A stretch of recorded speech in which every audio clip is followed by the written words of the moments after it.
Hello everyone, this is going to be a short little video about how to pair or repair Logitech unifying mice or keyboards or other devices. I don't think there's any other devices, but anything that has the unifying logo or you otherwise know to be unifying. I've only ever seen a couple of things that are actually unifying that don't have the logo somewhere, but in theory anything that is unifying can be paired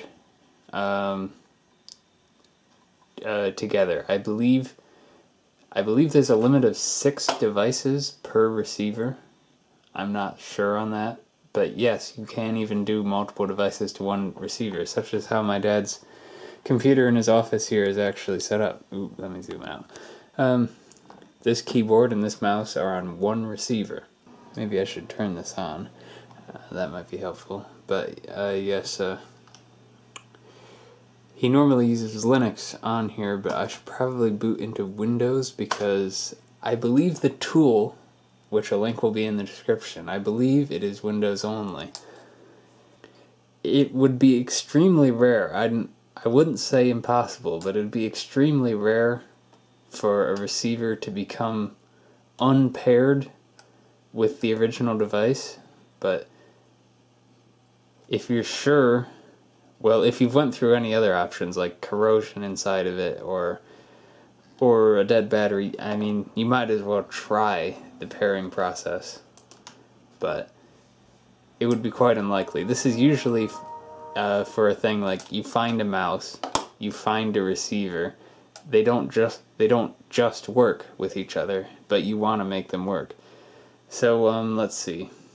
It doesn't really matter here. So let's start with opening the software here. Okay, so this here is the software that you'll need. As far as I know, it runs on any version of Windows XP or later, and I wouldn't be surprised if there's a Mac version. I would be surprised if there's a Linux version, but there may be some generic tool that you could use. However, this tutorial is going to presume that you're running Windows.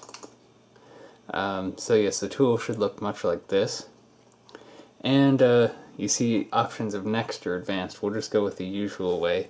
I actually found out that it did make me unplug this receiver. You can't have more than one receiver plugged in at the same time, which is probably a good thing because that way you can't mix them up. And also it might interfere with, if your device that you're pairing is close to both of them, it might not work very well. But anyway, you can see I have a receiver plugged in here. The logo is facing upside down. And then I have a USB mouse plugged in just so I can continue to control this. And I have the mouse that I want to pair. I plugged a battery in it, and it's on.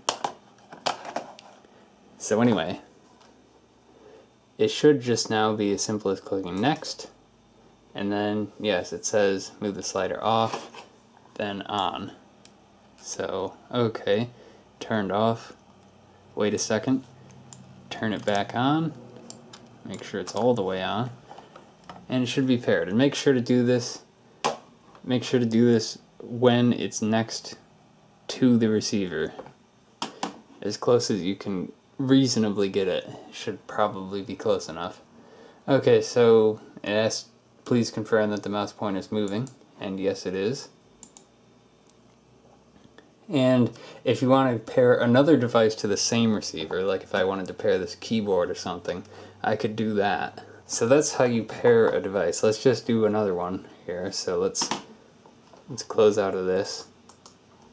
Okay, and then we will unplug this one, and we'll turn this mouse off. Okay, so you can see that this mouse has a battery in it because the light was just on. Hopefully you can see that. And then I have the next receiver. This one I think is slightly older because it says Logitech instead of Logi. So let's open up the utility again here, and I'll just show you what advanced looks like. Oh right, I must have opened it too fast.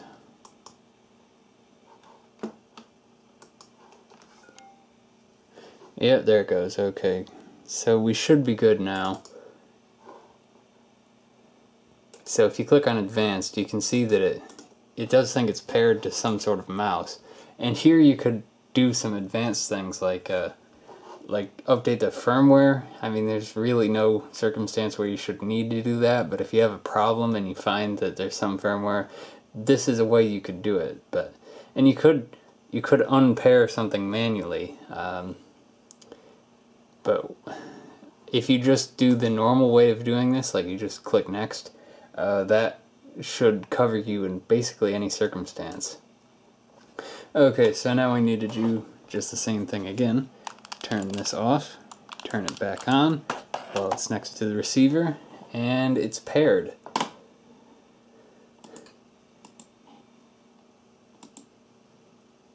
Okay, so if you're watching this and you don't have a spare receiver and that's your problem, you probably can buy these somewhere. However, the way that I acquire receivers tends to be people's old computers. They leave these in here a lot, even when you don't even see a mouse nearby, like a thrift store or something. If you have a receiver to use but not a mouse, even more frequently at thrift stores you will see these mice for generally whatever the minimum price for an object at the thrift store is without the receiver. Of course, I would imagine that you can buy these unifying receivers online. Just make sure you're actually buying a unifying one. And that's another thing to note. If you go through this and it doesn't work, there's a chance that your peripheral is actually dead. If you have more than one peripheral that you can try to pair, that would help you rule that out. However, especially if it says like that it doesn't see your receiver, that would be when you should suspect the receiver to be dead. I would imagine that it is possible for them to die. But in any case, so yes, another thing to consider is that there are some receivers that look like this from Logitech that are not unifying. They won't have this logo though, but they will look very similar. And there are also mice that look like this that are not unifying. I don't know about their keyboard situation. This is like one of 2 Logitech keyboards that are wireless that I've ever been around. And here is what the advanced section looks like if you have more than one device paired to the same thing. I mean, it's the same deal, but you can just see that each device is under the same receiver. And you can unpair one if you wanted to, but then I just have to repair it, so I'm not going to.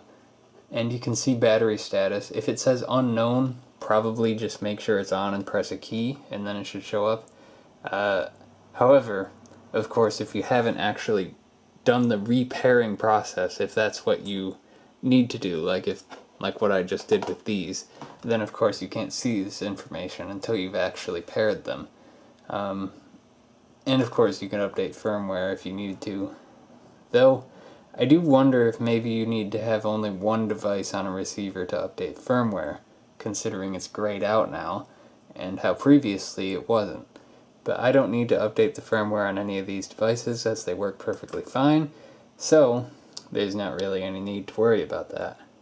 But yes, that's a look at how it looks when you have more than one device paired under the same thing.